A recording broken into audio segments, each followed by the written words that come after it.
Right. Assalamu alaikum.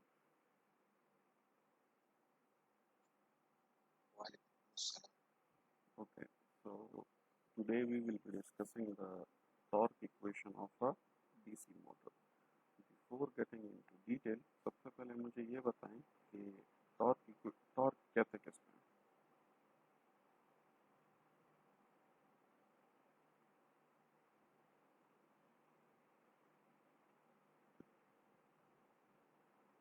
Ji, anyone?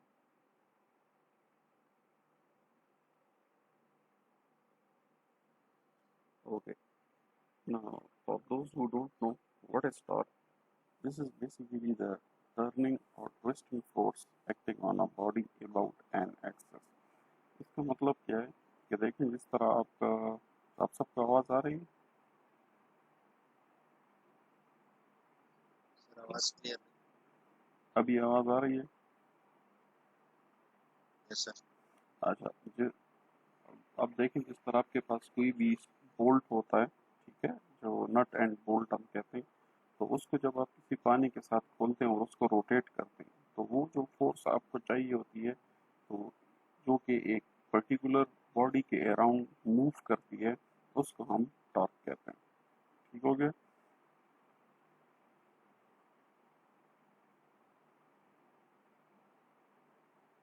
Okay, now let's get ahead.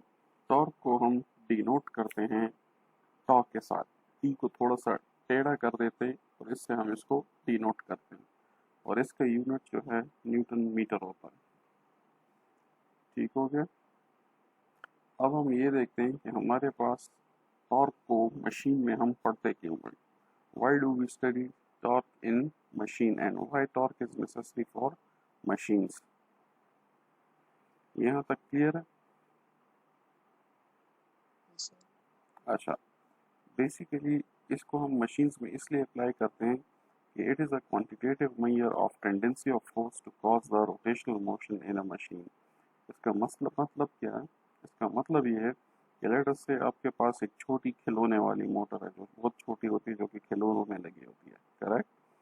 तो let's say अगर वो rotate कर रही है 200 आरपीएम के साथ, ठीक हुए, और लेट्स से अभी आपके पास एक बड़ी मोटर है, वो भी 200 आरपीएम के साथ रोटेट कर रही है, ठीक है?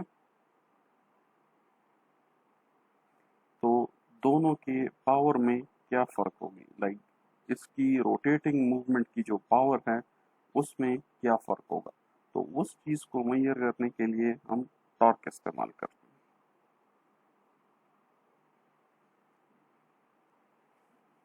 यहाँ तक क्लियर है? ओके।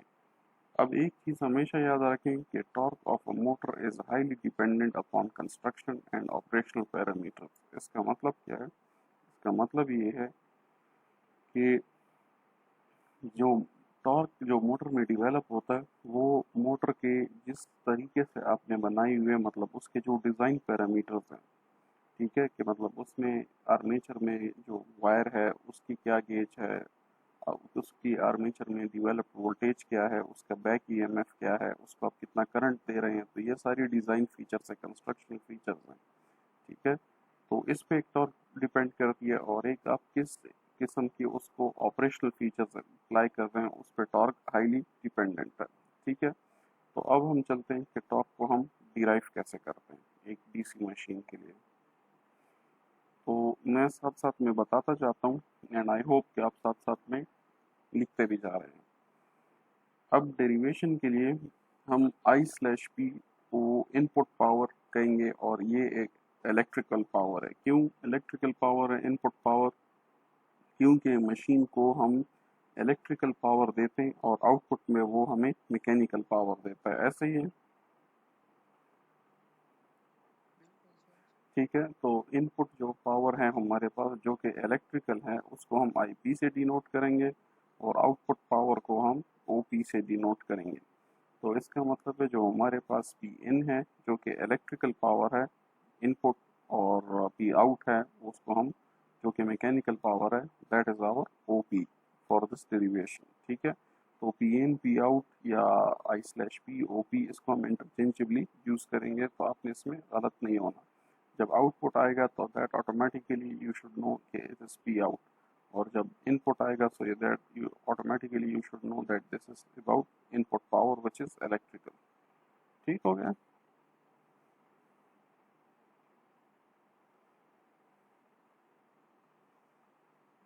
ओके, आप राइट हैंड साइड पे देखें, आपको एक डायग्राम नजर आ रही है, क्लियर? इसमें देखें, इसमें एक मोटर की शाफ्ट को की रोटेशन को दिखाया गया है, क्योंकि क्लॉकवाइज डायरेक्शन में रोटेट कर रही है। ठीक है, ये मोटर की रोटेशन है, मोटर की शाफ्ट है जो कि क्लॉकवाइज डायरेक्शन में रोटेट कर रही है। इस रोटेशन का जो शाफ्ट है, इसकी जो रेडियस है वो r है, और इस radius is given in the units of metre. इस शाफ्ट के ऊपर जो फोर्स अप्लाई हो रही है उसको हम F से डिनोट करते हैं and its unit is in newton. ठीक है, और ये शाफ्ट जिस स्पीड से रोटेट कर रही है, जो इसकी एंगुलर वेलोसिटी है वो है omega and is given in radiance पर सेकंड।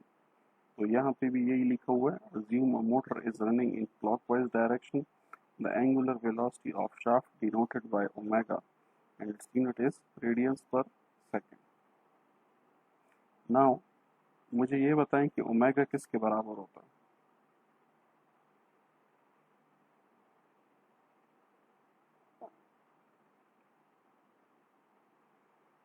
What is omega?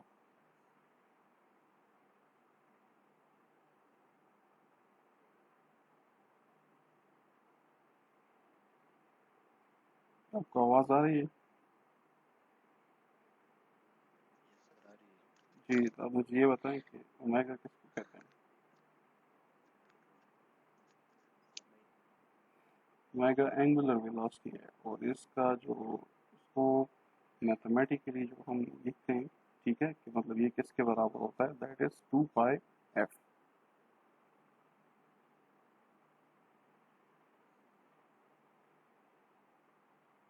ठीक है, अब इसमें एफ क्या चीज़ है, दैट इज आवर फ्रीक्वेंसी, और frequency is always in hertz.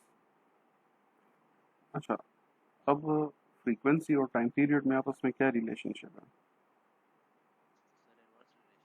बिल्कुल इनवर्स रिलेशन है। ठीक है, तो अगर हम टाइम पीरियड निकालते हैं कि ये जो शाफ्ट है ये कितने टाइम में एक रोटेशन को पूरा करेगा, तो क्या हम ये कह सकते हैं कि वी कैन राइट 60/n में ये अपना टाइम पूरा करेगा, एक रोटेशन पूरा करेगा।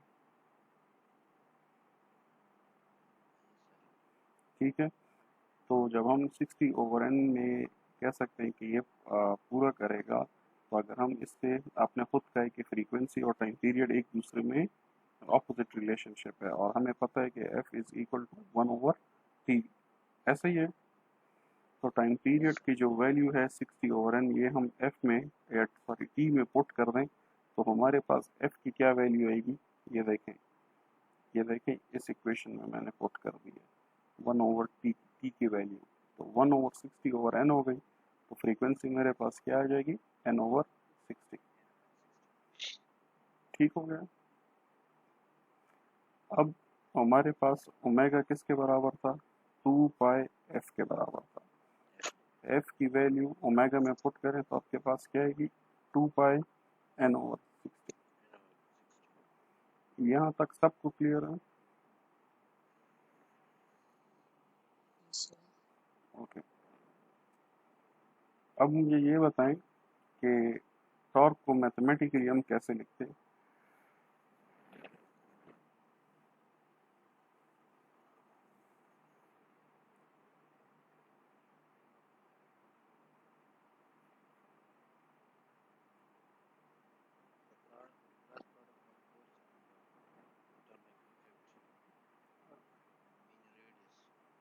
हाँ, ठीक है, अब इसको देखें कि इसका मतलब ये है कि मैथमेटिकली हम इसको एफ इंटू डी के साथ लिख सकते हैं। ठीक है,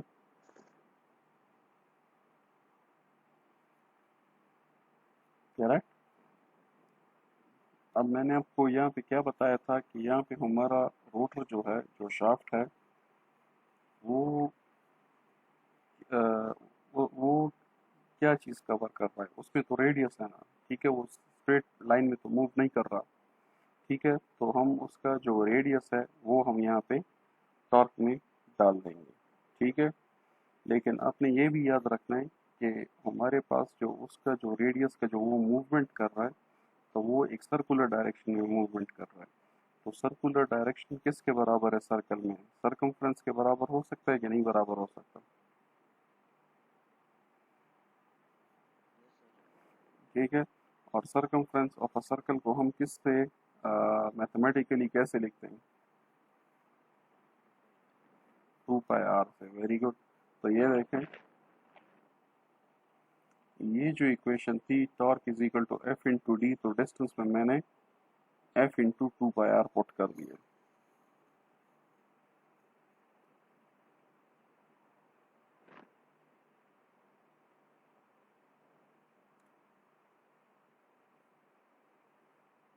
तो यहाँ तक अगर कोई प्रॉब्लम है तो मुझसे पूछ लें।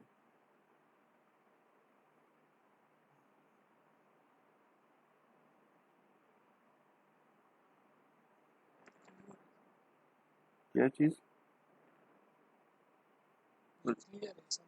अच्छा, ये जिसके माइक में शोर आ रहा है काइंडली ये ज़रा माइक ऑफ कर दें। हाँ, ठीक है, ओके। तो अब मुझे ये, मैं अभी अब ये देखते हैं कि the mechanical power developed by motor is given by. तो मैकेनिकल पावर को देखते हैं कि अभी तो यहाँ पे तो मैंने लिख दिया कि mechanical power developed by motor is this. वैसे ही आप मुझे बता दें पावर हम जनरली कैसे लिखते हैं?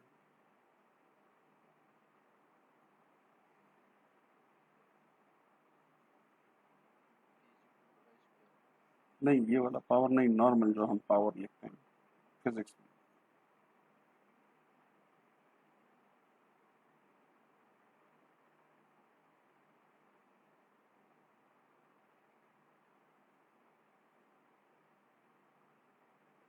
पावर को हम लिखते हैं work done per unit time, ठीक है। तो यहाँ पे वर्क डन मेरे पास किसके बराबर था? टॉर्क के बराबर है। तो टॉर्क की वैल्यू मैंने क्या पुट की है? F into 2 pi r। और टी की वैल्यू हमने ऊपर क्या निकाली है? टाइम पीरियड की, 60/n। तो ये आप पावर में जब पुट कर लेते हैं पी आउट में, तो आपके, और इसको सॉल्व करते हैं तो आपके पास पी आउट बन जाता है F into 2 pi r into n/60। ये देखें यहाँ पे मैंने पुट किया।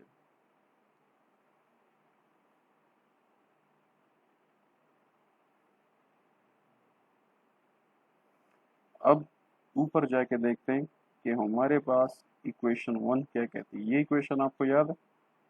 Phi is equal to F into R, ठीक है। और यहाँ पे देखें ये, तो क्या एफ और ये आर जो इस इक्वेशन में हमारे पास आ गए, इसको हम टॉर्क से रिप्लेस कर सकते हैं, ठीक है। तो ये देखें हमने पी आउट को टॉर्क से, जो to to R to T sorry, ये जो हमारे पास एफ इंटू आर था टॉर्क में, तो एफ इंटू आर को हमने वापस टॉर्क से रिप्लेस कर दिया और 2 पाई n/60 हमारे पास बच गया। तो P out is equal to tau into 2 pi n/60। और इसको मैं इक्वेशन नंबर स्टार से डिनोट करता हूँ। So this is basically the mechanical output power of my DC motor, ठीक है। अब हम यहाँ पे देखते हैं कि ये तो मेरे पास मैकेनिकल आउटपुट पावर आ गई है, लेकिन मुझे क्या चाहिए? मुझे टॉर्क की वैल्यू चाहिए। तो अगर हम यहाँ पे सिंपल एक सर्किट बना लें किसी भी डीसी मोटर के लिए, तो सबसे पहले मुझे ये बताएं कि आपने बैक ईएमएफ पढ़ा है कभी? अपने डिप्लोमा के कोर्स में जरूर बैक ईएमएफ पढ़ा होगा, मशीन के कोर्स में।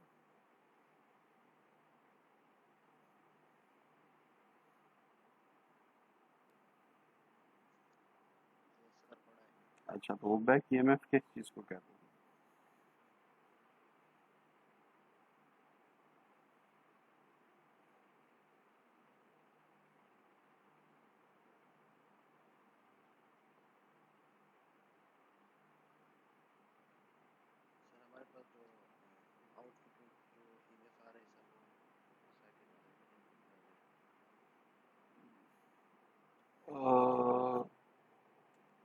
नहीं, ऐसा तो नहीं होता।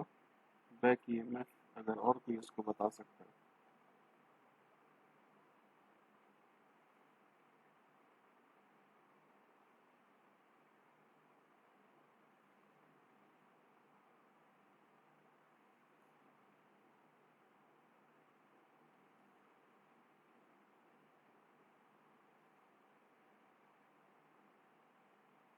अच्छा, to make it very simple, Newton की थर्ड लॉ क्या कहता है?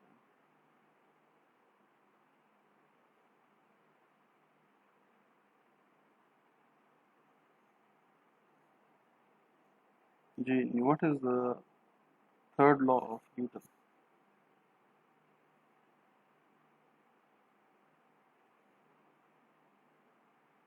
आपने ये सुना है, every action has an opposite and equal reaction? अच्छा, इसी चीज़ को बहुत सिंपल करने के लिए मैं आपको बस सिर्फ ये बताता हूँ कि जब जैसे ही आप मोटर को कोई वोल्टेज अप्लाई करते हैं तो उसमें ऑलमोस्ट उतना ही एक बैक ईएमएफ भी प्रोड्यूस हो जाता है। ये क्यों प्रोड्यूस होता है? ठीक है, दिस इज वेरी बेसिक, लेकिन आई डोंट नो कि आप लोगों को ये अपने वाले मशीन्स पढ़ा था डिप्लोमा में।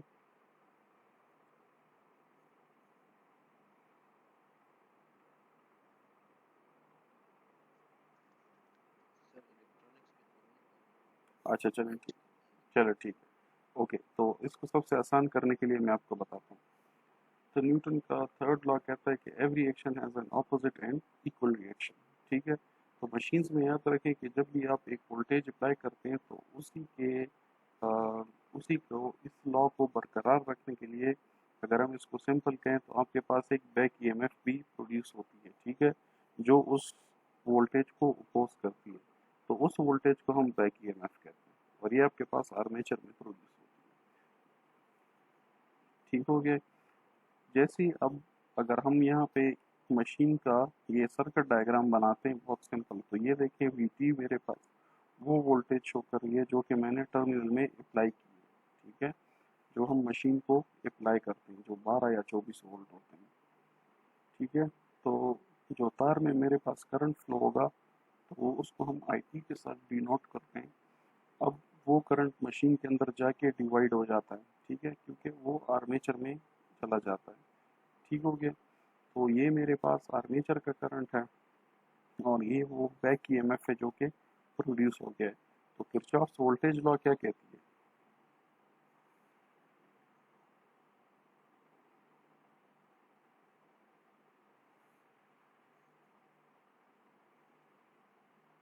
जी, व्हाट डज केवीएल से?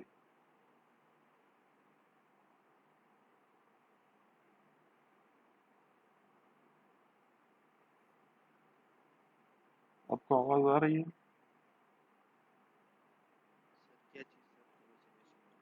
केवीएल किस, किरचॉफ्स वोल्टेज लॉ क्या कहता है?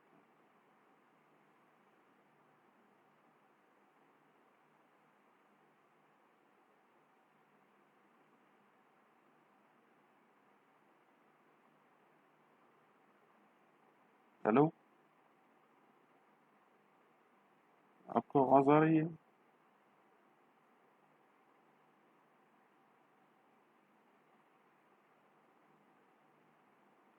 हेलो, आपको आवाज आ रही है?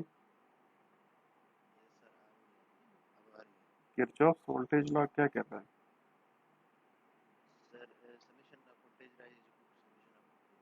हाँ ठीक है, तो इस सेक्शन के ऊपर आप किरचॉफ्स वोल्टेज लॉ अप्लाई करें तो आपके पास वोल्टेज राइज मेरे पास क्या है?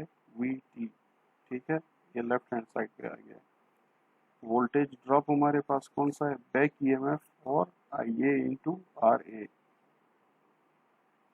तो ये देखें V T is equal to E V plus I A R A. यहाँ तक आप मानते हैं इसको?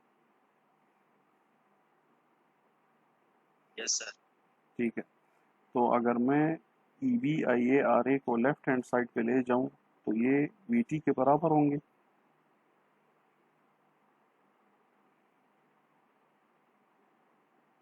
अपने खुद का है कि sum of voltage rise is equal to sum of voltage drop. तो इसका मतलब है कि नेट इक्वेशन मेरे पास 0 आ जाएगा। ठीक है, ये सिर्फ आपको समझाने के लिए आप सिर्फ ये वाला ऊपर वाला इक्वेशन देखते जाए। अब लेट्स से मुझे आई ए की वैल्यू चाहिए, तो मैं क्या करूँगा कि इस इक्वेशन को आई ए के लिए सॉल्व करूँगा। इसको सॉल्व करने का आसान तरीका क्या है कि आप पूरे इक्वेशन को आई ए के साथ मल्टीप्लाई कर रहे हैं। तो क्या हो जाएगा, V T I A is equal to I A E B plus I square A into R A, ये आपके पास बन जाएगा। अब मुझे ये बताएं पावर लॉस का क्या फार्मूला है।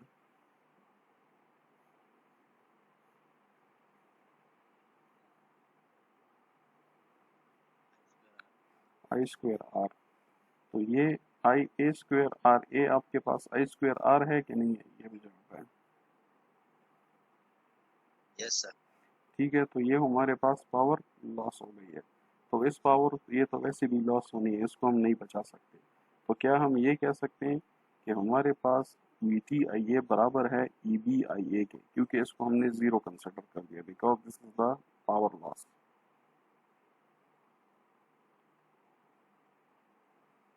Yes sir.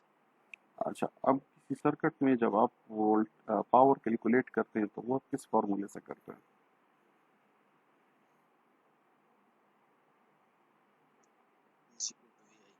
E is equal to V I, very good. अब मुझे ये बताएं कि ये जो लेफ्ट हैंड साइड है वी आई, ये क्या पी के बराबर हो सकता है। Yes sir. और यहाँ पे वोल्टेज कौन सा वाला लगा हुआ है, इनपुट वाला जो इनपुट वाला। ठीक है, तो ये मेरे पास कौन से पावर हो गया, वेरी गुड, शाबाश। तो this is my P in, जिसको मैंने पी इन से रिप्लेस कर दिया है। तो इसका मतलब है कि पावर जो इनपुट है वो मेरे पास किसके बराबर है, बैक ईएमएफ के और आर्मेचर करंट के। ठीक हो गया। अब मुझे ये बताएं कि किसी भी मशीन के लिए अंडर आइडियल कंडीशंस हम क्या ये कह सकते हैं कि जितना हम इनपुट पावर देंगे उतना हम आउटपुट पावर लेंगे। Yes sir. लेकिन सर वैसे तो नहीं होता, लेकिन सर आइडिया हम इसको इस तरह कंसीडर करते हैं, तो इसमें सर स्टॉप। बिल्कुल, मैं आपको यही कह रहा हूँ कि हमने क्या कर दिया कि हमारे जितने भी लॉसेस हैं उन सबको हमने ज़ीरो कंसिडर कर दिया।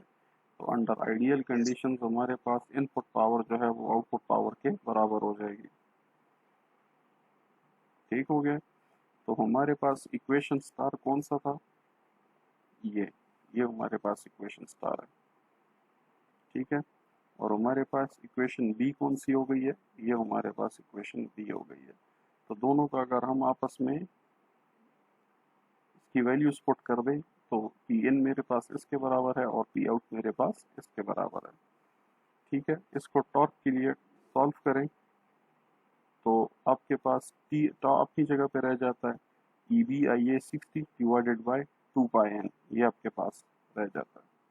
ठीक है, so this is the torque equation of DC motor.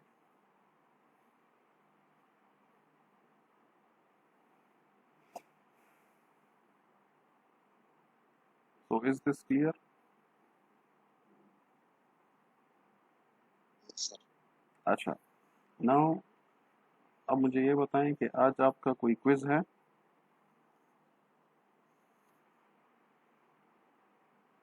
Sir, operation class.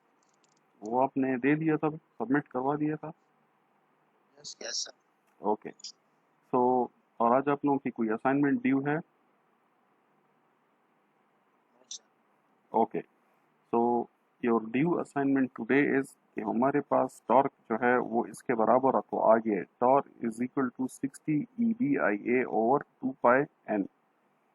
ठीक है, ये अब हम इसको, अगर आप पेपर में इसको यहाँ तक लिख देते हैं तो that is fine, you don't need to solve it further. ठीक है, बट अगर आप इसको थोड़ा सा इंजीनियरिंग बैकग्राउंड में देखना चाहते हैं तो उन्होंने इसको बैक ईएमएफ को भी मज़ीद सॉल्व किया हुआ है। ठीक है, so what you need to do, आप अपने ऑनलाइन गूगल में सर्च करें कि बैक ईएमएफ किसके बराबर है। ठीक है, तो आपको नज़र आएगा कि this will be equal to something that is called 5Z NP over 60A। अब phi Z N P 60A किस चीज़ को कहते हैं और ये कैसे निकल आता है, ठीक है। ये आप लोगों की असाइनमेंट है and you have to derive the equation for the back EMF and you have to explain what is the back EMF, ठीक है। तो अगर ईबी में आप ये इसकी वैल्यूज पुट कर लेते हैं तो आपके पास इक्वेशन मजीद सॉल्व हो जाता है और आपके पास phi Z P I A over 2 pi A बच जाता है। लेकिन अगर आप पेपर में क्लास जब पेपर होगा उसमें आप यहाँ तक भी लिख देते हैं so that is fine, I don't mind, ठीक है। But what you need to do is आपने जब क्लास खत्म हो जाए आपने बैक ईएमएफ पढ़ना है कि व्हाट इज बैक ईएमएफ और इसकी डेरिवेशन आपने पढ़नी है कि बैक ईएमएफ हम कैसे निकालते हैं। Okay sir. ठीक है, इसको आपने नेक्स्ट क्लास में सबमिट करवाना है, मुझे डायरेक्ट आपने नहीं भेजना, अपने सीआर को भेजें और वो मुझे एक ही फाइल एक ही ईमेल के अंदर सारे असाइनमेंट अटैच करके भिजवा देगा, ठीक हो गया। So if there is any problem ask me now.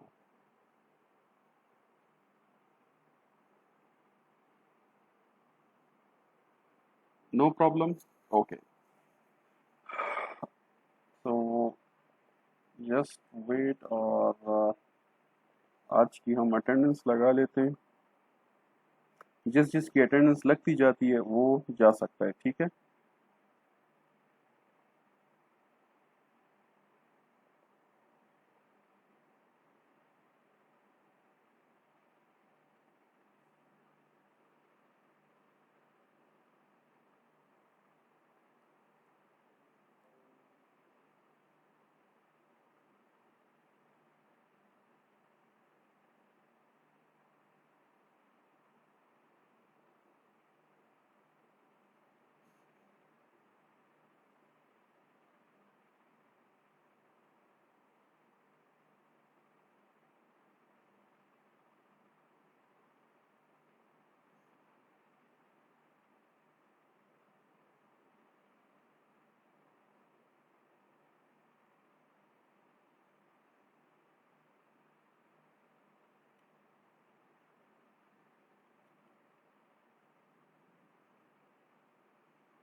Okay, Munir Ahmad,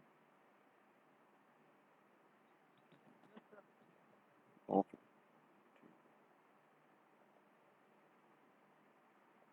Farhad Ali, Mohammad Amad Khan, Mohammad Hamza, Adnan Khan, Shahab Ali, Salman, Mohammad yes sir. Mohammad Shakir Malik, Haris Shaukat,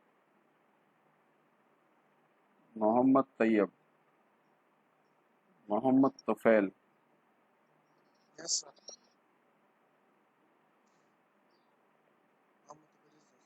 okay. Furqan Ullah, yes sir. Okay. Furqan Ullah, Rahatullah, Rahatullah, yes sir. Tanveer Ullah, yes sir. Mohammad Umar, yes sir. Mohammad Yusuf, Aurangzeb,